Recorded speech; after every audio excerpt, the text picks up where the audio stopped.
উসমান হারুনি বলছেন, আজকে আমার পিছনে তোমরা ঈশার নামাজ পড়ছো জামাতের সহিত, আগামীকাল যদি তোমরা ফজরের নামাজ পড়ো আমার সাথে আমার পিছনে জামাতের সহিত, তোমরা বেলা হিসাব জান্নাতি। সাবধানে, খবর কোনো মানুষকে দিতে পারবে না, যেই মানুষকে খবরটা দিবে সেই জাহান্নামে যাবে। শর্ত লাগিয়ে দিছে, যেই খবরটা দিবে সে জাহান্নামে যাবে, আর যারা আমার পিছনে আগামীকাল ফজরের নামাজ জামাতের সহিত পড়বে বেলা হিসাব জান্নাতে যাবে। সুবহানাল্লাহ। উসমান হারুনির একজন মুরিদের নাম ছিল খাজা মঈনুদ্দিন চিশতি। সুবহানাল্লাহ। বিরাট বড় মস্ত বড় আল্লাহর ওলি, ইলমও আছে মারিফতও আছে, আল্লাহর জিকির করে, আল্লাহর তাসবিহ পড়ে, আল্লাহর কালাম তিলাওয়াত করে, আল্লাহর মহাবড় বুজুর্গ উসমান খাজা মঈনুদ্দিন চিশতি রহমতুল্লাহি তাআলা আলাইহি। যেই খাজা মঈনুদ্দিন চিশতির দাওয়াত পাইয়া 90 লক্ষ খ্রিস্টান মুসলমান হয়েছিল। সুবহানাল্লাহ। খাজা মঈনুদ্দিন চিশতির দাওয়াত পাইয়া 90 লক্ষ খ্রিস্টান মুসলমান হয়েছিল। এমন একজন মহামূল্যবান বুজুর্গ খাজা মঈনুদ্দিন চিশতি। উনি মনে মনে চিন্তা করলেন, ভাবনা করলেন, যেহেতু মাত্র 18 জন জানে ফজরের নামাজ জামাতে পড়লে বেলা হিসাব জান্নাতি, তাহলে আমি এক কাজ করতাম, গোটা ভারতের মানুষকে জানাইয়া দিতাম, আগামীকাল যদি উসমান হারুনির পিছনে ফজরের নামাজ জামাতের সহিত পড়ো বেলা হিসাব তোমরা জান্নাতি। সুবহানাল্লাহ। খাজা মঈনুদ্দিন চিশতি সকাল থেকে নিয়ে বিকাল পর্যন্ত হিন্দুস্তানে হাঁটিয়া হাঁটিয়া ইন্ডিয়ার মধ্যে ভারতের মধ্যে দাওয়াত দিতে দিতে প্রায় ফজরের টাইম কাছাকাছি হয়ে গেছে। উসমান হারুনি মসজিদে আসার পরে দেখা যায় মসজিদ ভর্তি মুসলমান। সুবহানাল্লাহ।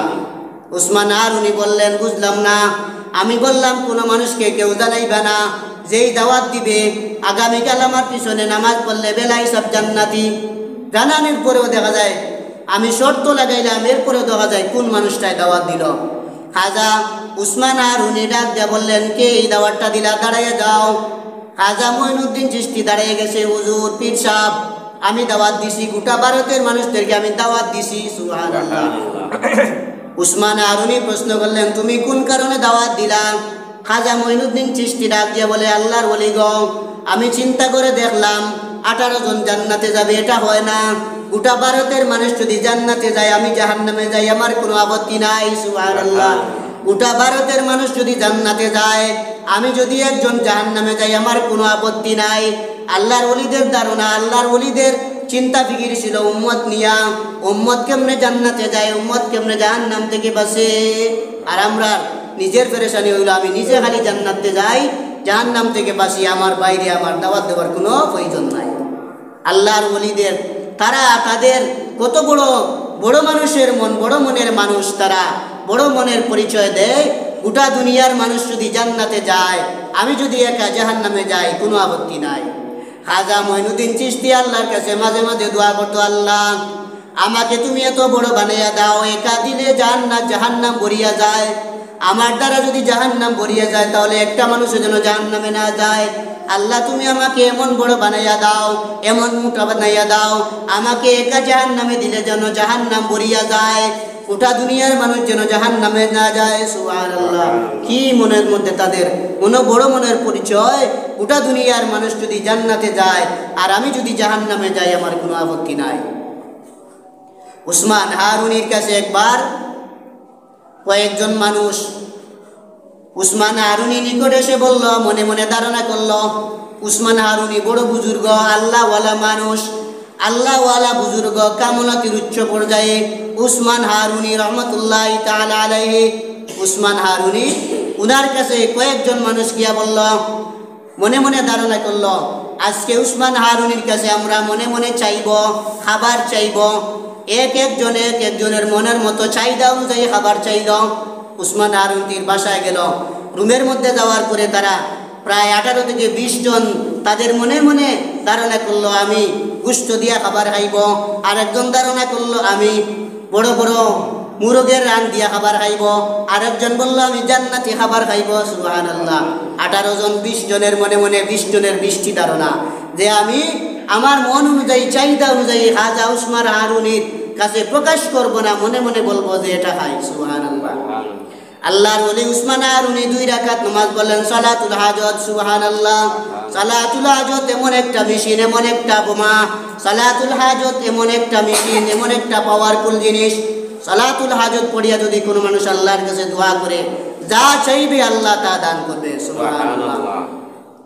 খাজা উসমান হারুনি সালাতুল হাজত বললেন, সালাতুল হাজত পড়িয়া আল্লাহর কাছে হাত উঠাইয়া দোয়া করলেন, আল্লাহ আপনার এই সকল বান্দারা তাদের মনে মনে চাহিদা, কে কি রকম খাবার খাইবে, কে কি রকম খাবার চাইবে, আল্লাহ তুমি দিয়া দাও। এই কথা বলার সঙ্গে সঙ্গে দেখা যায় যে যেই রকমের খাবার চাইল সেই রকমের খাবার তাদের সামনে প্রকাশ হয়ে গেল। সুবহানাল্লাহ। এখন তারা খাজা উসমান হারুনির কাছে ক্ষমা চাইল, হুজুর আমরা বুঝতে পারি নাই যে আল্লাহ আপনি আল্লাহর এত বড় একজন আল্লাহর ওলি, হুজুর বুঝতে পারি নাই, মাফ করে দেন। সুবহানাল্লাহ। আরো বড় বড় বুজুর্গ ছিল, যে বুজুর্গ 14 বছর থেকে নিয়ে মৃত্যুর আগ পর্যন্ত পেশাব পায়খানা ব্যতীত কোনোদিন অজু ছুটে নাই। সুবহানাল্লাহ। পেশাব পায়খানা ব্যতীত কোনোদিন অজু ছুটে নাই। সুবহানাল্লাহ। এমন আল্লাহর ওলি ছিল, এমন আল্লাহর বুজুর্গ ছিল। বিয়া শাদী করার পর থেকে আর কোনোদিন তাকবীরে উলা ছুটে নাই, কোনোদিন অজু ছাড়া একদিনও রয় নাই। কিন্তু আমরা সম্ভব আসেনি, আমাদের দ্বারা সম্ভব নাই। কি তারা দুনিয়াটা কেমনে তারা গোটা দুনিয়া সাজাইছে, কুরআনের রঙে রঙিন করছে। আল্লাহর ওলি উলামায়ে কেরাম, খাজা উসমান হারুনির একজন দাদা পীর ছিল, উনি এমন কামালতির পীর, এমন আল্লাহর ওলি, মারিফতের উচ্চ পর্যায়ে। উনি চোখের পলকে কাবা শরীফ যাইতে পারত। সুবহানাল্লাহ। চোখের পলকে কাবা শরীফ যাইত, মুরিদানদেরকে নিয়ে কাবা শরীফ জিয়ারত করত। সুবহানাল্লাহ। এমন আল্লাহর ওলি, কলব পরিষ্কার, অন্তর পরিষ্কার, মন পরিষ্কার, দিল সাদা, দিল সাদা, মন পরিষ্কার, অন্তর পরিষ্কার, এমন এমন আল্লাহর ওলি দুনিয়াতে আগমন করেছিলেন। সুবহানাল্লাহ। মিয়াজি নূর মোহাম্মদ জনজানবী 30 বছরের ভিতরে কোনোদিন তাকবীরে উলা ছুটে নাই। সুবহানাল্লাহ। 30 বছরের ভিতরে কোনোদিন তাকবীরে উলা ছুটে নাই। আরবের বাদশাহ হারুনুর রশিদ 40 বছরের ভিতরে কোনোদিন তাকবীরে উলা ছুটে নাই। সুবহানাল্লাহ। একজন বাদশাহ, আরবের বাদশাহ, এমন একজন প্রধানমন্ত্রী যে ব্যক্তির 40 বছরের মাঝে একদিনও তাকবীরে উলা ছুটে নাই। সুবহানাল্লাহ। আর আমাদের দেশের রাজা, মেম্বার, চেয়ারম্যানের অবস্থা, নামাজ নাই, তাকবীরে উলা তো দূরের কথা, ফজরের নামাজও নাই। আল্লাহ আমাদেরকে হেফাজত করেন, আমিন। খাজা মঈনুদ্দিন চিশতি রহমাতুল্লাহি তাআলা আলাইহি, আল্লাহর কামেল বুজুর্গ, আল্লাহ ওয়ালা বুজুর্গ। উনি যখন গোটা হিন্দুস্তান সফর করলেন, গোটা পৃথিবী সফর করার পরে হিন্দুস্তানে গিয়া আনা সাগরের তীরে তিনি আস্তানা গাড়লেন। আনা সাগর, এই সাগরের তীরে হিন্দুরা তাদের মন্দির বানাইছে পূজা করার জন্য। খাজা মঈনুদ্দিন চিশতি হিন্দুদের তাদের মন্দিরের পাশে গিয়া প্রতিদিন জিকির করে, কোরআন তিলাওয়াত করে, আল্লাহর নাম নেয়। এখন তো আনা সাগরের যে বাসিন্দার মধ্যে রাজা ছিল, পৃথ্বীরাজ, তার মনে মনে বড় কষ্ট লাগলো। একজন মুসলমান সাধু আমার মন্দিরের পাশে বসিয়া আল্লাহর জিকির করে, আমার মন্দিরের পাশে বসিয়া আল্লাহ আল্লাহ আল্লাহ আল্লাহ বলে, ওই আল্লাহওয়ালা সাধক পুরুষকে আমি আর দুনিয়াতে রাখবো না, ওইকে দুনিয়া থেকে আমি উৎখাত করে দেব। এখন ওই বাদশাহ মহারাজ সে পুলিশ সিআইডি লাগাইল যে খাজা মঈনুদ্দিন চিশতিকে এখান থেকে তোমরা লাঞ্ছিত করো, বঞ্চিত করো। তখন পুলিশ সেনাবাহিনী খাজা মঈনুদ্দিন চিশতির কাছে গিয়া দেখে আল্লাহওয়ালা বুজুর্গ, তসবিহ হাতে, এমন সৌন্দর্য চেহারা থেকে নূর টপকাচ্ছে, এমন একজন আল্লাহওয়ালা বুজুর্গ। এখন তো সাহস নাই, কি বলবে আর কি করবে। এখন তারা গিয়া বলে, হুজুর, মুসলমান সাধক পুরুষ এখান থেকে চলে যান, আপনাকে বাসা দেওয়া হবে না, আনা সাগরের এক ফুটা পানি ব্যবহার করতে পারবেন না। শর্ত লাগাইয়া দিছে, আনা সাগরের এক ফুটা পানিও তুমি ব্যবহার করতে পারবে না। এখন খাজা মঈনুদ্দিন চিশতি উনার অবস্থা দেখিয়া, কামালতি দেখিয়া, বুজুর্গে দেখিয়া, ওই রামদেব, যেই রামদেবকে পাঠিয়েছিল বাদশাহ, যাও ওখান থেকে তাড়াইয়া দাও। রামদেব খাজা মঈনুদ্দিন চিশতির চেহারা দেখিয়া সঙ্গে সঙ্গে কালিমা পড়ে মুসলমান হয়ে গেছে। সুবহানাল্লাহ। আগে বলেছিলাম খাজা মঈনুদ্দিন চিশতি দাওয়াত পাইয়া 90 লক্ষ খ্রিস্টান মুসলমান হয়েছিল। সুবহানাল্লাহ। এখন এই রামদেব খাজা মঈনুদ্দিন চিশতির চেহারা দেখিয়া সাথে সাথে কালিমা পড়ে মুসলমান হয়ে গেছে। সুবহানাল্লাহ। আল্লাহর ওলিদের চেহারা দেখলেও মানুষ মুসলমান হয়, ওলিদের চেহারা দেখলেও মানুষের মনের মধ্যে শান্তি লাভ হয়, প্রশান্তি হয়। এখন খাজা মঈনুদ্দিন চিশতি যখন দেখলেন না, এখন তো আর পারা যায় না, সে আমাকে এখানে রাখতে দেয় না, ওই যে রামদেব ইসলাম ধর্ম গ্রহণ করেছিল তার নাম রাখলেন মুহাম্মদ সাদি। সাদি শব্দের অর্থ হইল ভাগ্যবান। ভাগ্যবান না, যেহেতু মুসলমান হয়েছে তাহলে ভাগ্যবান, তার নাম রাখলেন মোহাম্মদ সাদি। এখন ওই মোহাম্মদ সাদি খাজা মঈনুদ্দিন চিশতির কাছে মুরিদ হইল, বয়েত হইল। সেখানে বসে আল্লাহর জিকির করে, কোরআন তিলাওয়াত করে, সারাদিন জিকির করে, রাত্রিবেলা জিকির করে, তাহাজ্জুদ পড়ে আল্লাহওয়ালা বুজুর্গদের সাথে। এখন তো আর পিতৃরাজ যখন দেখলো আমি রামদেবকে পাঠাইলাম ওখান থেকে তাড়াইয়া দেওয়ার জন্য মঈনুদ্দিন চিশতিকে, এখন দেখা যায় সে আরও তার দলে গিয়া ঢুকে পড়ল। এখন তো রামদেব আরও কুটুর হুঁশিয়ার, এখন তো তার গায়ে হিংসা জ্বলাপোড়া শুরু হয়ে গেছে। খাজা মঈনুদ্দিন চিশতি আমার মানুষটারও মুসলমান বানাইয়া দিছে, তাহলে আর ওকে আমি রাখতে দিব না। খাজা মঈনুদ্দিন চিশতির একজন মুরিদ আনা সাগর থেকে পানি আনার জন্য গিয়েছিল, পানি আনতে দেয় নাই পিতৃরাজা। এখন মঈনুদ্দিন চিশতির মনে মনে বড় ব্যথা, মুসলমান হয়েও আমরা আল্লাহর জমিনে পানি পান করতে পারি না, আমাদের স্বাধীনতা নাই। আর সে খ্রিস্টান হওয়ার পরেও দেখা যায় আনা সাগরের পুরা পানি ব্যবহার করতে পারে, তাহলে দেখাইয়া দিতাম। সুবহানাল্লাহ। খাজা মঈনুদ্দিন চিশতি রহমাতুল্লাহি তাআলা আলাইহি তার মুরিদ মোহাম্মদ সাদিকে বললেন, যাও এক ঘটি পানি আনো, এক লুটা পানি আনো আনা সাগর থেকে। খাজা মঈনুদ্দিন চিশতির মুরিদ মোহাম্মদ সাদি যখন এক ঘটি পানি আনার জন্য গেছে, এক লুটা পানি আনতে আনা সাগরে, এক ফুটা পানি আনছে। পানি আনার পরে খাজা মঈনুদ্দিন চিশতি রাতে দিছে, উনি তার 2 রাকাত সালাতুল হাজত পড়ছে আল্লাহর কাছে, দোয়া করে বলে, আল্লাহ ওই গোটা সমুদ্রটা তুমি শুকাইয়া দাও। এই কথা বলার সঙ্গে সঙ্গে এক লুটা পানি আনার সঙ্গে সঙ্গে গোটা নদী শুকাইয়া গেছে। সুবহানাল্লাহ। পানি নাই, আনা সাগরে এক ফুটাও পানি নাই। এখন তো 1 দিন 2 দিন 3 দিন 4 দিন 1 সপ্তাহ পানি নাই, মানুষ উপাস, ক্ষুধার্ত অবস্থায় পানির পিপাসা, চতুর্দিকে ছুটাছুটি।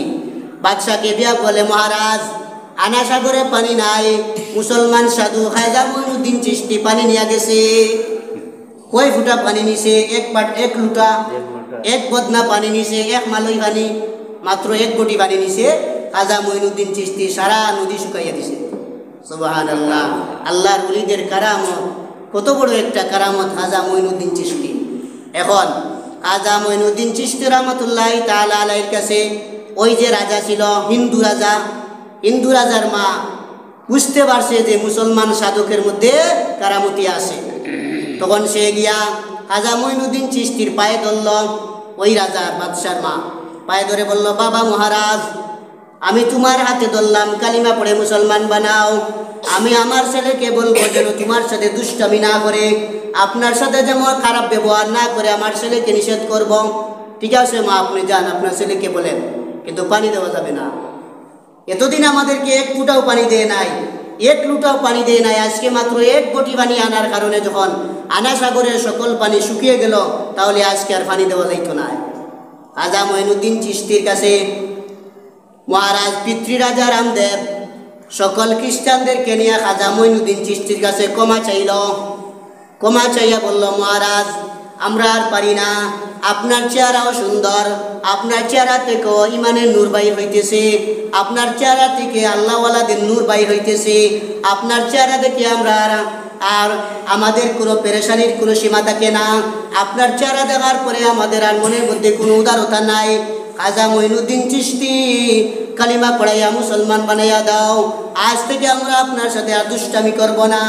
খাজা মঈনুদ্দিন চিশতির কাছে কালিমা পড়ে মুসলমান হয়ে গেল। এখন মোহাম্মদ সাদিকে নির্দেশ দিলেন, যাও ওই যে 1 পেয়ালা 1 কোটি পানি আনছো, ওই ফুটা আনা সাগরে রাখো। সাগরে পানি রাখার সঙ্গে সঙ্গে গোটা সাগর পানিতে থই থই শুরু করলো। সুবহানাল্লাহ। পুরা সাগরে কোনো পানিতে ভর্তি। সুবহানাল্লাহ। এখন আল্লাহওয়ালাদের কাছ থেকে এমন এমন বুজুর্গি কারামতি প্রকাশ পায়, যেটা দেখিয়া মানুষ, সাধারণ মানুষ অবাক হয়ে যায়। এইটার নাম হইল কারামত।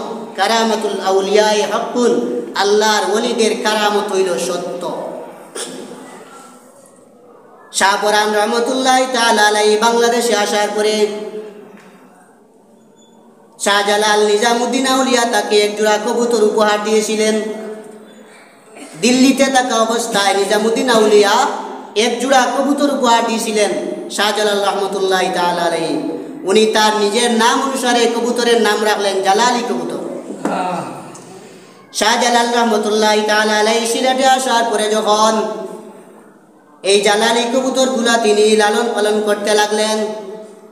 শাহপরান তিনি ফুলটি করে অবস্থান করেন, আর শাহজালাল সিলেটের মেইন সিলেটের মধ্যে অবস্থান করেন। এখন শাহজালাল হঠাৎ তাকাইয়া দেখে কবুতর নাই। অনেকগুলো কবুতর ছিল, বাচ্চা কবুতর, মা কবুতর, বাবা কবুতর ছিল, কিন্তু অনেক কবুতর নাই। শাহজালাল রহমতুল্লাহ তাআলা আলাইহি উনি তার একজন হাদেমকে পাঠালেন, যাও আমার বাগিনাকে বলো এখানে আসতে। সুবহানাল্লাহ। শাহপরান রহমতুল্লাহ তাআলা আলাইহি প্রতিদিন এক একটা কবুতর জবাই করে খায়। তাহলে কবুতর যখন জবাই করে তাহলে আর আসেনি বাকি একটাও নাই। এখন শাহপরান রহমতুল্লাহ তাআলা আলাইহি যখন মামার কাছে গেছে, গিয়া বলে, মামা যান, বুঝছি আপনি কেন ডাকছেন, আপনার কবুতর খাওয়ার কারণে আমাকে আপনি ডাকছেন। সুবহানাল্লাহ। কলবে কলবে মিল। আত্মা, মহা আত্মা, এই যে আত্মাটা হবিস আত্মা থেকে ভালো আত্মায় পরিণত হয়ে গেছে, মারিফতের উচ্চ পর্যায়ে উচ্চ সুবানে পৌঁছে গেছে। মামা যখন মনে মনে ধারণা করছে যে আমি তাকে জিজ্ঞাসা করব আমার কবুতরগুলা কোথায় গেল, উনি বাড়িতে গিয়া বলে, মামা যান, কবুতর আমি খাইছি, ঠিক আছে, ভালো কথা, তাহলে ঠিক আছে আপনার কবুতরগুলো আমি ফিরাইয়া দেই। শাহপরান রহমতুল্লাহ তাআলা আলাইহি তলিয়া থেকে কবুতরের যতটুকু পলক ছিল পলকগুলো আনলেন, আনার পরে বললেন, কুম বিইذনিল্লাহ। সুবহানাল্লাহ। আল্লাহর নামে জীবিত হয়ে যাও। এই কথা বলার সঙ্গে সঙ্গে সব কবুতর শাহজালালের কাছে উপস্থিত। সুবহানাল্লাহ। কুম বিইذনিল্লাহ। এই কথা বলার সঙ্গে সঙ্গে যত কবুতর উনি খাইয়েছিলেন, বক্ষণ করেছিলেন, সব কবুতর শাহজালালের দরবারে উপস্থিত হয়েছিলেন। এখন শাহজালালও বুঝতে পারলেন বাগনাও আমার চাইতে কম নাই, বাগনাও আমার চাইতে কম নাই। শাহজালাল যখন বাইর হয়েছিলেন হিন্দুস্তানের জন্য, পাকিস্তান, ভারত, বাংলাদেশ এক রাষ্ট্র ছিল, নাম ছিল হিন্দুস্তান। 25-30 বছর বয়সে যখন শাহজালাল সংবাদ পাইলেন স্বপ্নযুগে সিলেটে আসার জন্য, মামার কাছে সকালবেলা স্বপ্ন বিস্তারিত বর্ণনা করলেন। মামা, স্বপ্নে যুগে আমি দেখলাম হিন্দুস্তানে দাওয়াত নিয়ে যাইব, তাওহীদের বাণী নিয়ে যাইব, কি করা যায়? শাহপরানের মামা সাইদ আহমেদ কবির উনি বললেন, ঠিক আছে, আমার বাগিনা অত্যন্ত ভালো একজন মারিফতের সুউচ্চ পর্যায়ে পৌঁছে গেছে, তার স্বপ্নর দ্বারা বোঝা গেল তাহলে একটা কাজে লাগাই যায়। এখন সাইদ আহমদ কবির রহমতুল্লাহ তাআলা আলাইহি তিনি এক মুষ্টি মাটি দিয়া বললেন, বাগিনা, এই মাটির রং যেখানে মিলে সেখানে গিয়া তুমি আস্তানা গাড়বা। সুবহানাল্লাহ। শাহজালাল 12 জন সহচরে নিয়া, বন্ধু নিয়া, 12 জন মুরিদ নিয়া তিনি যখন প্রথমে তার রাজধানী ইয়ামন দেশে গেলেন, ইয়ামনের বাড়িতে গেলেন মা বাবার কবর জিয়ারত করার জন্য। ইয়ামনের রাজা শাহজালালকে দাওয়াত দিল, আপনি এত বড় আল্লাহর ওলি, কামিল দরবেশ, রাস্তায় হাঁটার সময় আপনি রুমাল দিয়া মুখটা ঢাকিয়া রাখেন, পর্দা করিয়া চলেন, এত বড় আল্লাহর ওলি, তাহলে আমার বাড়িতে আসেন, আমি আপনাকে পরীক্ষা করব, আমি দেখব আপনি আল্লাহর সত্য ওলি না মিথ্যাবাদ। এখন ইয়ামনের রাজা যখন শাহজালালকে দাওয়াত দিছে, দাওয়াত দেওয়ার পরে 1 গ্লাস বিষ মিশ্রিত শরবত শাহজালালের সামনে দিছে। শাহজালাল রহমতুল্লাহ তাআলা আলাইহি এই বিষ মিশ্রিত শরবত দিকে বললেন, অপরের জন্য শরবত হইলেও মেহমানের জন্য, অপরের জন্য বিষ হইলেও মেহমানের জন্য শরবত ছাড়া কিছু না। শাহজালাল রহমতুল্লাহ তাআলা আলাইহি বিসমিল্লাহির রহমানির রহিম বলে পান করলেন, শাহজালালের কোনো ক্ষতি হইল না। সুবহানাল্লাহ। এখন শাহজালাল বিষ মিশ্রিত শরবত, 1 গ্লাস বিষ মিশ্রিত শরবত পান করলেন। এখন দেখা যায় ওই রাজার একজন ছেলে ছিল শাহজাদা আলী ইয়ামনি, শাহজাদা আলী, তার দেখা যায় সকরাত শুরু হয়ে গেছে। এখন দেখা যায় ডাক্তারি করাইলো, ঔষধ করাইলো, ভালো হয় না, ডাক্তারি করানোর পরেও ভালো হয় না, মানুষ মনে করছে মির্কি রুগী, জুতা দিয়ে বাড়ি দেয় না, এখনো ভালো হয় না। শাহজালাল রহমতুল্লাহ তাআলা আলাইহি বললেন, ঠিক আছে মহারাজ, আপনি আমাকে পরীক্ষা করেছিলেন বিষ মিশ্রিত শরবত দিয়া, আমি কামেল বলি না গন্ড, তাহলে আপনার পরীক্ষায় আমি 1 নম্বর উত্তীর্ণ হইলাম, ঠিক আছে, আমি আমার রওনা দিই। শাহজালাল ইরাক হইয়া বাংলাদেশে আসলেন। কিছুদিন যাওয়ার পরে দেখা যায় ওই মহারাজ বাদশাহ ইন্তেকাল করলো, বাদশাহ মারা গেল। বাদশাহ মারা যাওয়ার পরে বাদশার ছেলে শাহজাদা আলী ইয়ামনি রাজত্বের মধ্যে বসলো। এখন তার মনে শান্তি নাই, কারণ বাবার সামনে এত বড় আল্লাহর ওলি বিষ মিশ্রিত শরবত খাওয়ার পরেও মারা গেল না, তাহলে এইটার আমার দরকার। সুবহানাল্লাহ। দুনিয়ার আমার রাজত্ব দিয়া লাভ নাই, শাহজালালের প্রয়োজন। এখন সে বাদশাহী সব কিছু ছেড়ে দিয়া উটের উপরে সোয়ার হইয়া ইরাক আসার পরে শাহজালালের সাক্ষাৎ পেল। শাহজালাল বললেন, তোমাকে আমি বললাম না বাবা মারা যাওয়ার পরে তুমি রাজত্বের মধ্যে প্রধানমন্ত্রী হইবা, লুভ লালসা নাই সকলের থাকে। এখন শাহজাদা আলী ইয়ামনি বলেন, না মহারাজ, আমার দ্বারা বাদশাহী সম্ভব নাই, আসল বাদশাহ হইলেন আপনি শাহজালাল, আপনার সাথে আমার প্রয়োজন। তাহলে আল্লাহর ওলি বিষ মিশ্রিত শরবত খাওয়ার পরেও শাহজালালের কোনো ক্ষতি হইল না, শাহজালাল মারাও গেলেন না। সুবহানাল্লাহ। এখন আসার পরে দেখা যায় গৌরগোবিন্দ যখন খবর পাইল যে একজন মহাসাধক পুরুষ আসতেছে বাংলাদেশের মধ্যে, কি করা যায়? তখন খেয়াঘাটের যত নৌকা ছিল এই গৌরগোবিন্দ সব নৌকা পানির থেকে উঠে রাখছে। এখন বলে, না, শাহজালালকে আর বাংলাদেশে ঢুকতে দেওয়া হবে না, সিলেটের মধ্যে আসতে দেওয়া হবে না। শাহজালাল রহমতুল্লাহ তাআলা আলাইহি আস্তে আস্তে প্রায় 313 জন মুরিদ, বাংলাদেশে আওয়ার পরে 360 জন হয়ে গেছে। আসার পরে 313 জন মুরিদ নিয়া শাহজালাল হরিণের চামড়া দিয়া যখন 2 রাকাত নামাজ পড়ছেন, সালাতুল হাজত পড়ার পরে শাহজালাল যখন সুরমা নদীতে জায়নামাজ বিছাইছে, সুরমা নদীতে জায়নামাজ বিছিয়ে দেওয়ার সাথে সাথে সুরমা নদীতে রাস্তা হয়ে গেছে। সুবহানাল্লাহ।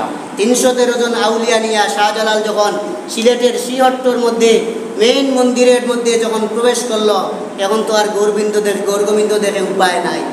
পানির মধ্যেও দেখা যায় জায়নামাজ বিছাইয়া এই আল্লাহর ওলি আমার রাজত্বের মধ্যে দখল করার জন্য আসতে পারলো, এইটার সাথে যুদ্ধ করিয়া লাভ নাই। এখন গৌরগোবিন্দ সে নিজে সাপুরিয়ার আস্তানা, সাপুরিয়ার বাক্সের মধ্যে ঢুকে গেছে সাপ হয়ে। শাহজালাল রহমতুল্লাহ তাআলা আলাইহি সেখানে আসার পরে তার মুরিদানদেরকে বললেন, যার জীবনে আসরের নামাজ কাজা হয় নাই, কোনোদিন কোনো মানুষের আসরের নামাজ কাজা হয় নাই, এমন 3 মানুষ হাত তুলা দাও। 3 জন হাত তুলা দিয়ে বললেন, আমার জীবনে আসরের নামাজ কাজা হয় নাই। সুবহানাল্লাহ। 3 জন হাত তুলা দিয়ে বললেন, আল্লাহর ওলি শাহজালাল, আমার জীবনে কোনোদিন আসরের সুন্নত কাজা হয় নাই, আমার জীবনে কোনোদিন তাকবীরে উলা ছুটে নাই। শাহজালাল রহমতুল্লাহ তাআলা আলাইহি তার প্রধান সিপাহ সালার সৈয়দ নাসিরউদ্দিন উনাকে বললেন, তুমি দেও গৌরগোবিন্দর বাসভবনের কাছে গিয়া আসরের আজান দাও। সুবহানাল্লাহ। উনি যখন আসরে আজান দিছে, আল্লাহু আকবার বলার সঙ্গে সঙ্গে প্রথম তালা ভাঙ্গিয়া গেছে, 2 নম্বর আল্লাহু আকবার বলার সঙ্গে সঙ্গে 2 নম্বর তালা ভাঙ্গি গেছে। এভাবে আল্লাহু আকবার আজান দেওয়ার সঙ্গে সঙ্গে গৌরগোবিন্দর 14 তালা বিল্ডিং ভাঙ্গিয়া গেছে।